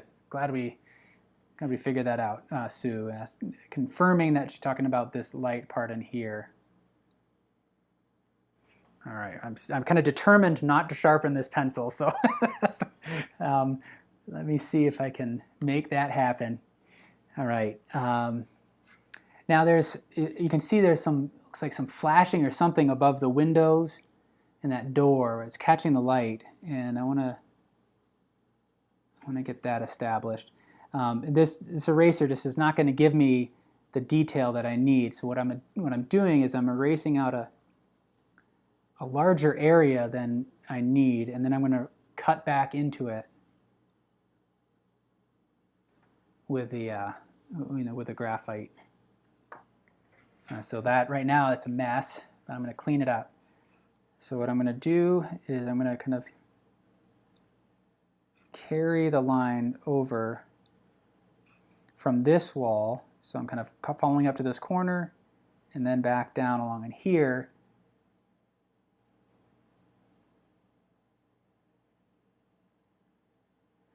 Just to make sure the window height is consistent.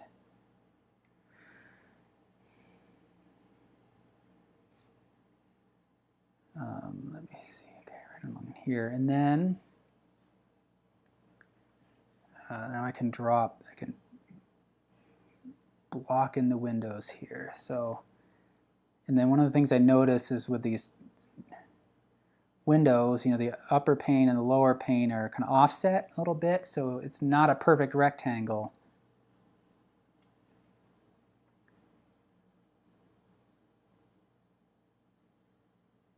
All right. It's a little bit, the top part is bigger than the bottom part. You can see it especially in this. Oh, and then we have a little, the kind of the light cross piece there. So I can lift that out and then cut back into it.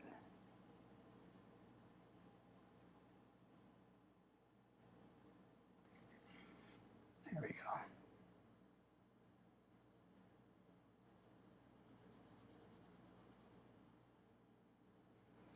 Be careful with the direction of my marks here.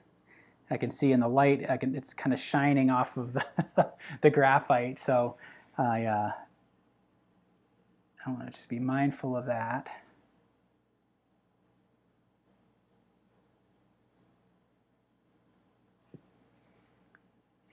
A thin line under here. It's really hard to see kind of the trim around that window. So I don't want to invent something. I know it's there, so I can feel my brain wanting to add the kind of more definition in the window trim than is actually visible. So I want to be just kind of mindful of that.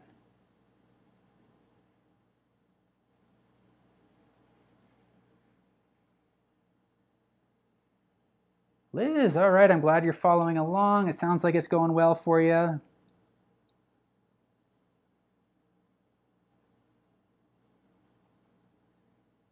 I'm glad I was able to take this photo before the snow came last week. We're supposed to get a little bit more here. All right, let me get some light coming through here. I'm going to lift out.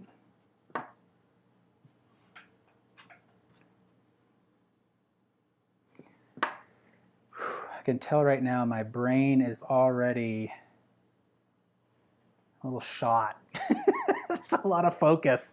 I hope everybody else is holding up all right.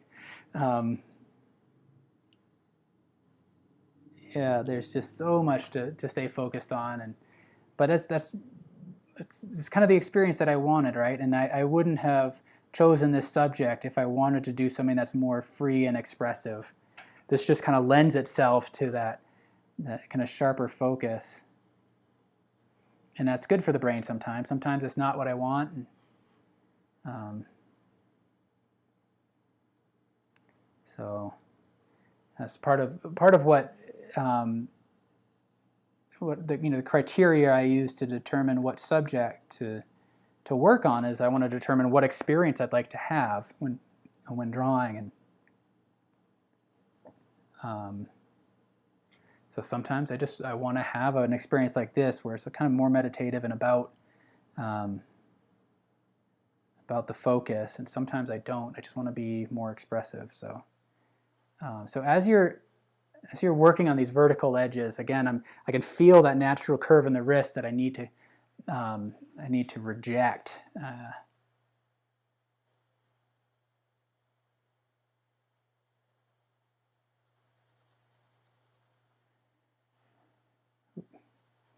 It's kind of inverted that shape a little bit.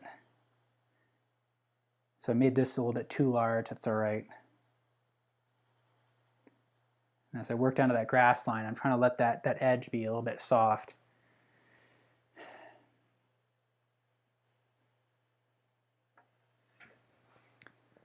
Okay, come across here. Now we've got this window here that's got that center pane as well. So we've got this kind of cross piece here. We've got the center piece there. And again, it's overstated, so I need to kind of cut back into that.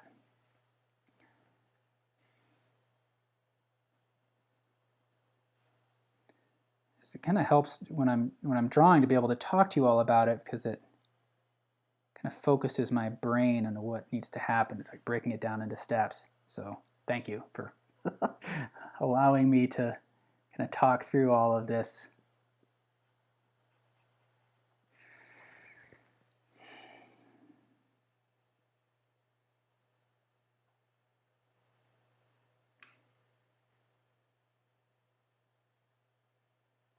I want to evaluate that from a distance, see how that works.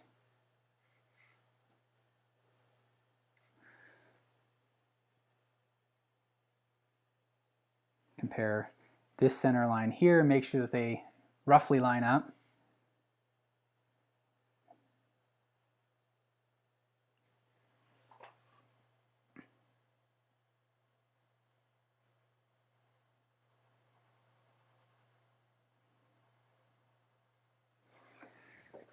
Work down in here. So one of the challenging parts when working on these windows, like I said before, is that you've got kind of multiple aspects to the window. You've got, you know, the glass itself and then this dark shape, but then you have the window frame and you have the trim, and it's really easy to kind of get confused about the scale and the proportion of those things and kind of lose track of where we're at. So what ended up happening is I ended up making them just way too big. So I'm really trying to kind of be mindful of that, kind of compensate when I need to.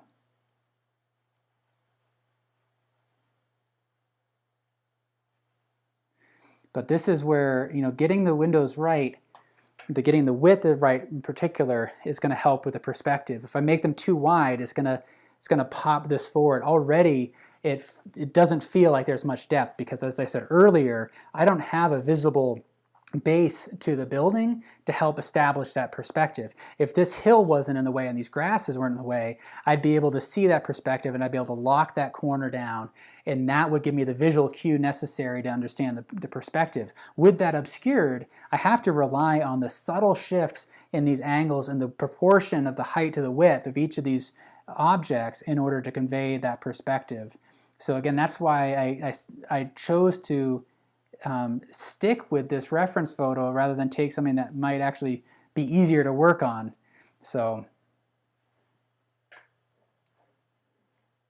oh, somebody's asking if I've used a mono eraser. Yeah, that's what I have. Where is it? Can I get it? Yeah, I use one of these for nice fine lines. This Tombow works out really well.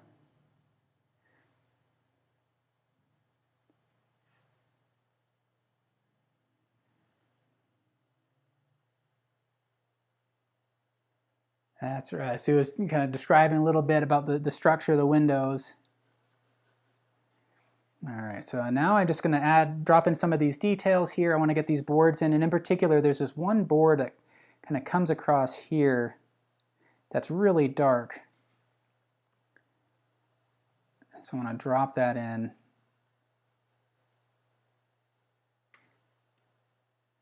And that's going to help with the overall perspective of this side.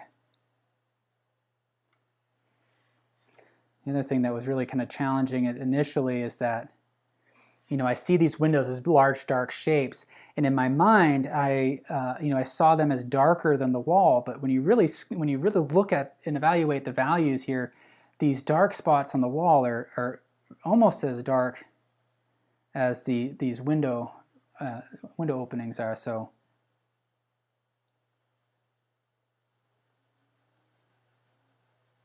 The other thing I want to do is avoid any kind of striping. You can see these dark forms starting, becoming visible, and right now they're too evenly spaced, and it's working against me. So I need to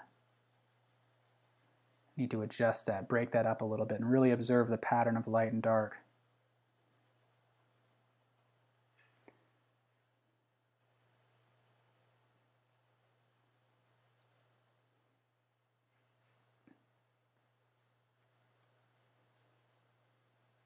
So you can see with this modified grip, I've just got my wrist locked and drawing more from the elbow and shoulder as much as possible.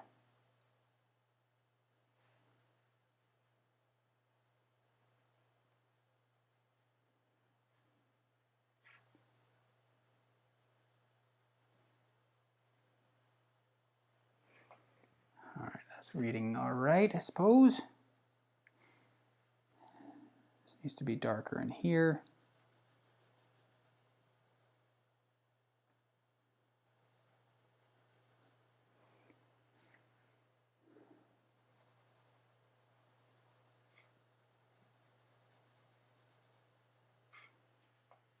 All right, now I like what's happening here is that contrast with this light strip here against that dark background. It's helping to bring that forward, and I want to bring this corner forward, so I'm going to actually darken some of the values here.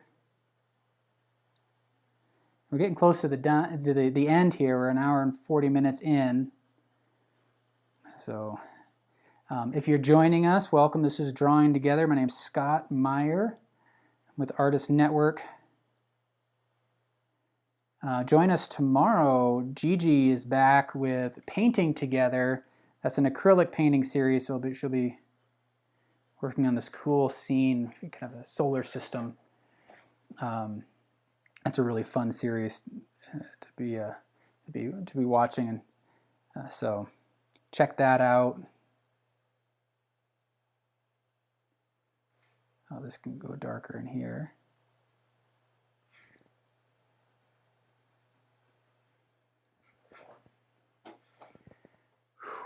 All right, we're getting there. Now you need to see, I guess the overall structure is working out well. Right now, this is still feeling like just empty space, and it's tricky. There's, sometimes in a drawing, you can leave a space empty, but what makes it work is the intentionality of it all. So if you make it an intentional decision to leave something empty, and the viewer reads it as intentional, it's easier to accept that. If it doesn't feel intentional, like this doesn't feel intentional at this point, so it just feels like a big empty space. So I need to address that. I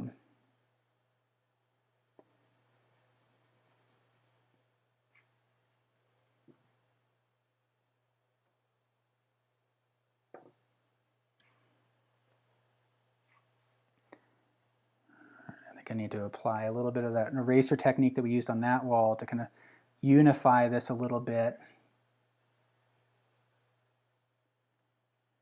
And I really want to be mindful of this angle along here, because so I work on these dark spots. That's really the only thing that will help to kind of suggest the perspective of the base of the building, and that'll help to make it read as correct. I mean, because what we want is we want the viewer to be able to look at this and understand the overall perspective, and that the base is being obscured by this hill, and it's not just incorrect.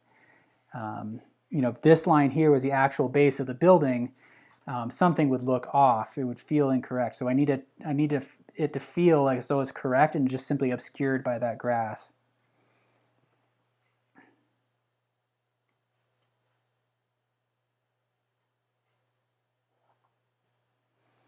All right, so I'm just kind of smudging and suggesting some of this texture here on this plane.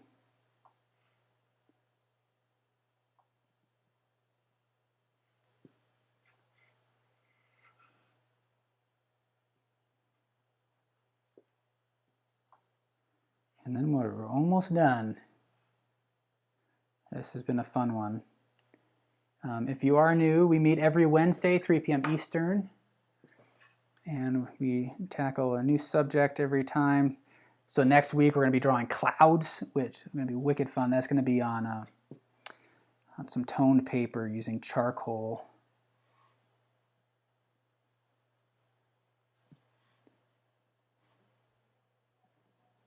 I think I should get as a brush. That can be helpful. Let's see.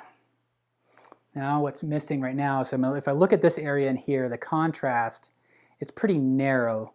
And so what I want to do is I want to create a difference in value between this plane here. I'm going to lighten this up just a touch.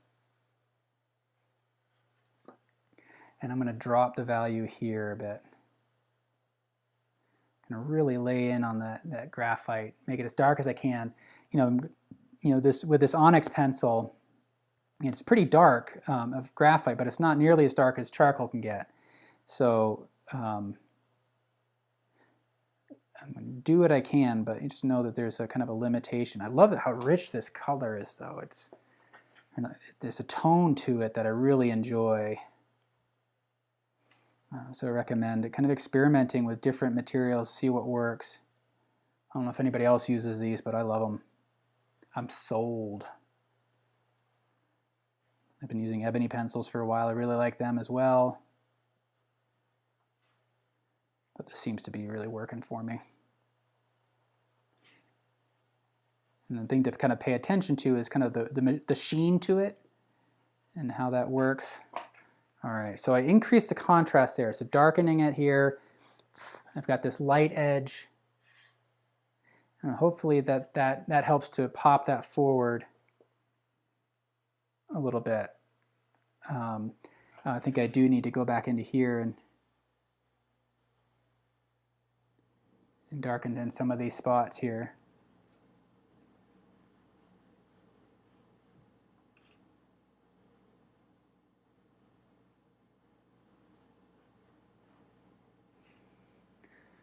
I'm going to do that on this front edge, allow that back edge to stay a little bit unfinished. This is where and if I look at my preparatory one, I kind of kept the detail consistent across that roof line. I want to see what happens if I prioritize the detail on that front edge and see if that pops it forward a bit more.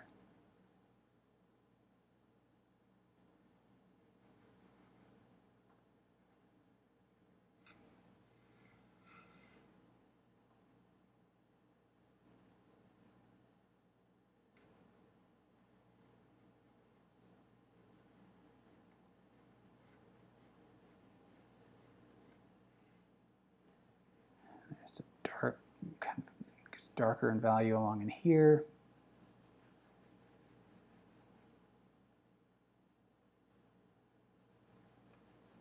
And I'm just going to kind of suggest this. But let me see what happens. See how it reads. And there are some lighter boards in here. So I can use my eraser to kind of blend a little bit, as well as create some variation along that roof line. How's that work? I feel like that works out all right. A little bit more contrast on that roof now so that it feels a bit more substantive. So I think in order to kind of tie this thing up, I'm just going to start to suggest some of the grass here. So I have to do a little bit of negative drawing here. So as I'm creating these vertical edges along this edge, I want to make sure that it's not flattening out the building. I don't want these marks to become too strong. I just want them to create some interesting negative spaces that suggest the grasses. And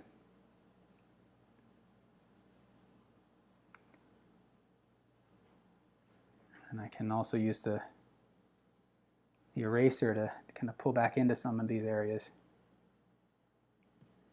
And keeping it, I'm really trying to break that up. I don't want it to be like a hard, consistent line.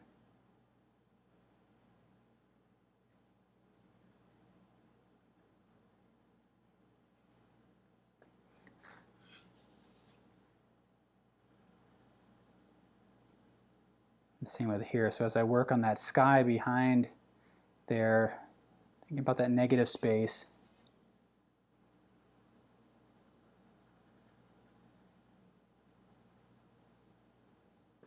Kind of suggest the grasses in front. Darken this along in here. So I kind of made the decision to interpret the blue as darker in value than that yellow. And I feel like it's generally so in here, but they're actually pretty close in value. So I'm kind of pushing that a little bit. And then if I use my blending stump here, I can suggest some of that forms, and there's going to be some of the variation in value on the grass. So I'm just using the side, letting it roll in my fingers, suggesting some of that texture.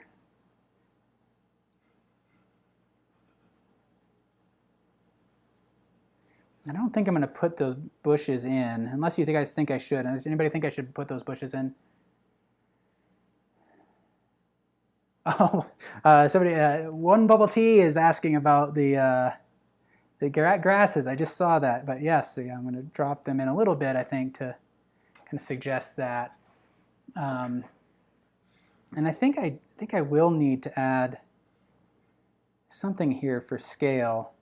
So what am I going to do? I'm going to use this blending stump, kind of suggest the form, just a quick gesture of it.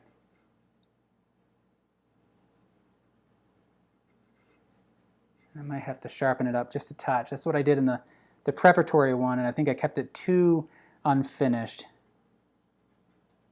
So I need to kind of polish it up a little bit, but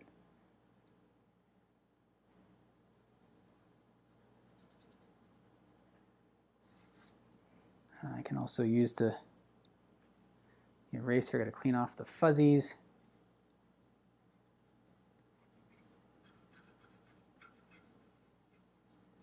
Kind of suggest some of the grass there, pull out some of the lights, give it a little bit of variation there.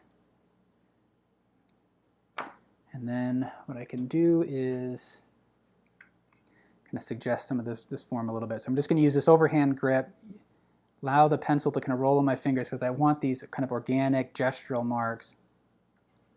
So I'm not using the tip of the pencil.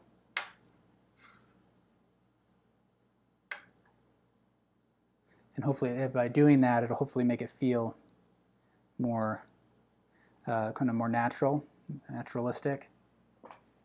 Kind of stay in the grasses there. Bring some of the grass in on top. So this is about finding the balance between making these kind of bushes and the grass kind of explicit versus suggested. And I feel like I said in this preparatory one, I left it too suggested.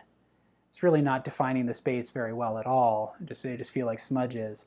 But if I make them too clear, too explicit, then I run the risk of it kind of flattening out even further. I can kind of suggest a depth of field by allowing these to be a little bit out of focus.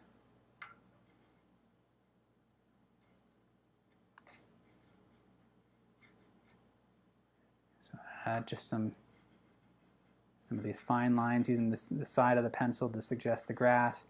But just make sure that as you're working in this area that you're letting the marks become irregular and avoiding the tendency, the very natural tendency to kind of create evenly spaced kind of rhythmic marks. Have some variety there, and that's going to feel more naturalistic. Hopefully that makes sense. All right, what do you think? I feel like that works out pretty well. I'm happy with it. I'm happier with this than the first one I did, which is, generally what happens, right? And that's why we're here. We practice, and I have the advantage of now having done this twice. For many of you who are kind of following along, and so if you'll be doing this for the first time, and so you're gonna hopefully then if you were to tackle this again, you'll have a kind of a better shot. You'll be able to attempt the second one even better. So, so thank you so much. Oh, Sue is saying you could use the eraser to draw grasses in front of the building. Yes, so I'm glad we saw that. Let's see. Oh, Greg is saying the Mono Zero eraser is a click retractable eraser with a 2mm diameter. That's pretty wild. Perfect for fine detail. I'll have to check that out, Greg. So that's a good suggestion there for the mono click, a really kind of fine one. Sharpen up some of those edges. So, but I think this is about it. I'm going to hang on for a little bit to answer any questions that you might have. But I think we're pretty much, we reached the end here. It's been a fun one, a challenging one to talk through while drawing, because it just requires so much more focus than some of the other ones. But I really appreciate you all kind of joining me here.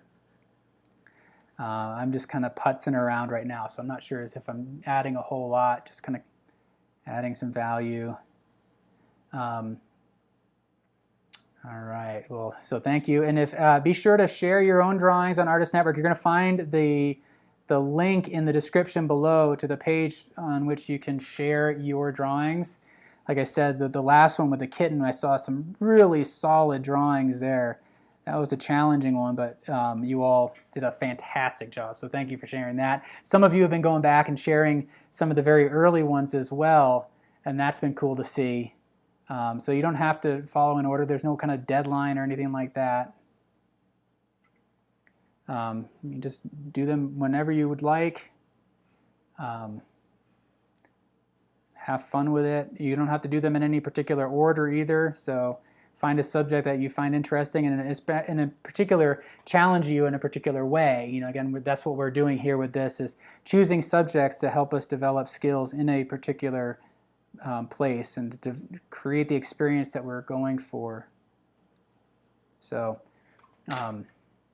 all right, Lindy, your brain hurts. Mine too. Let me see. Mary B is, where was your first line when you started your drawing? So I started this. If you kind of came in late, you can watch back. You know, I kind of picked up the drawing with some of it already established. So I had toned the paper. But if you're asking about the structure of the building, where did I start? I typically start with this line here along the eave, getting that right, and then building out from there, measuring up, measuring down, and then let your lines run long. You know, think about them kind of like rails on a track. Get that angle right, and then you can find this angle here, and you can, as you work both sides, you can move them up and down along that rail to find the correct proportions, right? So really in any drawing, like if you can place this line here, and that's going to work. As long as you get the angles right, that gives you something to start with. And then in order to get the right proportions, what you need to do is set the back side and then this front side, and you can slide them up and down along those first kind of rails that you established to really then lock in those proportions. And then the same can be said with these. So once I've got that established, then that helps me to block in these proportions here. So hopefully that makes sense.